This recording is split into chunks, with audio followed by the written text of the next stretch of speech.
Welcome to doctor Maithili's music therapy channel. இன்றைய பதிவிலையும் சிறு பிள்ளைங்களோட தன்னம்பிக்கையை வளர்ப்பது எப்படி, what are all the tips available அப்படின்ற தலைப்பில் சில செய்திகளை நம்ம பகிர்ந்துக்கலாம். சிறு பிள்ளைங்களுக்கு என்ன பண்ணணும்னா, அவங்களோட முயற்சிக்கு தகுந்த அளவுக்கு என்ன அவங்களுக்கு வெற்றி கிடைக்கணும் அப்படின்றதுக்கு நம்ம எல்லாரும் வீட்டில் இருக்கிற எல்லாரும் சொன்னால் என்ன, தாய் தகப்பனோ தாத்தா பாட்டி யார் இருந்தாலும் இந்த பிள்ளைங்களோட முயற்சிக்கு ஏற்புடைய வெற்றி கிடைக்கணுன்றதுக்கு நம்ம எல்லாரும் ஹெல்ப் பண்ண முடியும், உதவி செய்ய முடியும். அடுத்தது, அவங்கக்கிட்ட நம்ம சில மதிப்பெண் எதிர்பார்க்குறோம், சில பர்ஃபார்மன்ஸ் எதிர்பார்க்குறோன்னு வைங்க. அந்த பர்ஃபார்மன்ஸ் அது ரியாலிட்டிக்கு ஒத்து போக தான் இருக்கணும். அவங்களால முடியக்கூடிய டார்கெட்டை தான் அவங்க அச்சீவ் பண்ண முடியும். அவங்களுக்கு முடியாத ஒரு டார்கெட்டை கொடுத்துட்டு அதை ரொம்ப ஹெர்குலியன் டாஸ்க்குன்னு வைங்க, அதை அவங்க செய்ய முடியாது போனால் அது என்ன பண்ணும், நம்மளுக்கு கொடுத்த ஒரு பர்ஃபார்மன்ஸை நம்ம செய்யலை அப்படின்றதுனால அந்த பிள்ளைங்களுக்கு என்ன பண்ணும், ஒரு மன அழுத்தத்தை ஏற்படுத்தும்.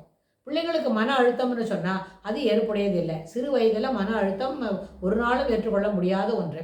மன அழுத்தம் எப்படி இருக்கணும், ஏதோ நிறைய பர்ஃபார்மன்ஸ் இருக்கிறாங்க, பெரிய வயசாகிடுது, அவங்களுக்கு இதெல்லாம் இருக்குது ஒரு 30 வயசுலன்னு சொன்னால் அது கூட அவங்க என்ன பண்ணலாம், அந்த பர்ஃபார்மன்ஸோட இம்பார்ட்டன்ஸில் கொஞ்சம் ஸ்லக்கிஷ் வராமல் அதை பிரேக் பண்ணி சின்ன சின்னதாக சிறு அளவில் அதை செய்து அதை என்ன பண்ணலாம், முழுசாக முடிக்கிறதுக்கு முயற்சி செய்யணும். அதனால் ஸ்ட்ரெஸ்ன்ற வார்த்தையே இல்லை. அது 30 வயசுக்கே அந்த மாதிரி சொல்யூஷன் சொல்லி கொடுக்கும்பொழுது இது 12-13 வயசில் என்ன பண்ணக்கூடாது, அந்த பிள்ளைங்களை ரொம்ப மன அழுத்தத்துக்கோ மன உளைச்சலுக்கோ ஆட்படுத்தாமல் ஈஸியாக பண்ண முடியும், எளிமையானது தான் இது, உன்னால் முடியும் அப்படின்னு சொல்லி அந்த குழந்தைக்கு தைரியத்தை சொல்லி கொடுத்து அவன் என்ன செய்கிறானோ அதுக்கு நம்ம எல்லோரும் சப்போர்ட் பண்ணி அந்த ரிசல்ட் பாசிட்டிவாக வரத்துக்கு நம்ம என்ன பண்ண எதிர்பார்க்கலாம், அது முடியும்.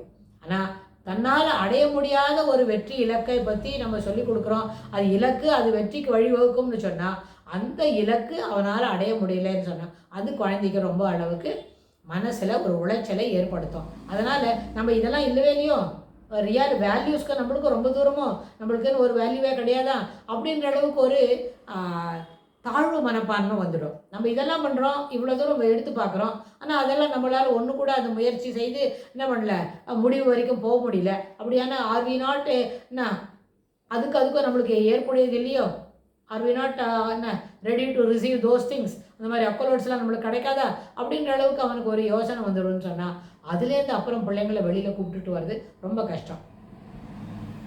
You are suppose to receive more accolades, ஆனால் that should be within your reach, உன்னால் முடியக்கூடியது. அதுவும் என்ன பண்ணும், எப்போவுமே தன்னோட முடியக்கூடியதை 4, 3, 7 ஒண்டி தான் நான் சொல்லுவேன்னு சொல்ல முடியாது. You are suppose to go for trigonometry, algebra, geometry எல்லாத்தையும் நம்ம சொல்லணும் தான். ஆனால் அதுக்கு ஸ்லோ பை என்ன ஒரு ஆக்டிவிட்டிலையும் ஸ்டெப் பை ஸ்டெப்பு நம்ம என்ன பண்ணலாம், முயற்சி செய்து மேலுக்கு வரதுக்கு முயற்சி பண்ணணும்.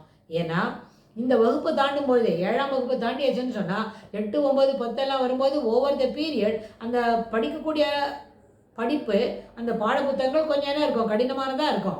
2ஆம் வகுப்பில் படித்த அளவுக்கு எளிமையாக 9ஆம் வகுப்புலேயோ 8வது வகுப்புலேயோ இருக்கிறதுக்கு வாய்ப்பே இல்லை. அப்படியானா you are not studying in 8th standard, you are fit enough to do only 2nd ஸ்டாண்டர்ட்னு ஆகிடும். That is not so. You are suppose to என்ன பண்ணணும், மேலும் வளர்த்துக்கத்தான் வேணும் திறமைகளை வளர்த்துக்கும்பொழுது அது 8ஆம் வகுப்பு 9ஆம் வகுப்புன்னு மேலே போய்கிட்டு தான் இருக்கும். அதுக்கு தகுந்த அளவுக்கு you should equip your self. என்ன பண்ணோம், ரெடியூஸ் ப்ளே டைம் குறைச்சிடுங்க.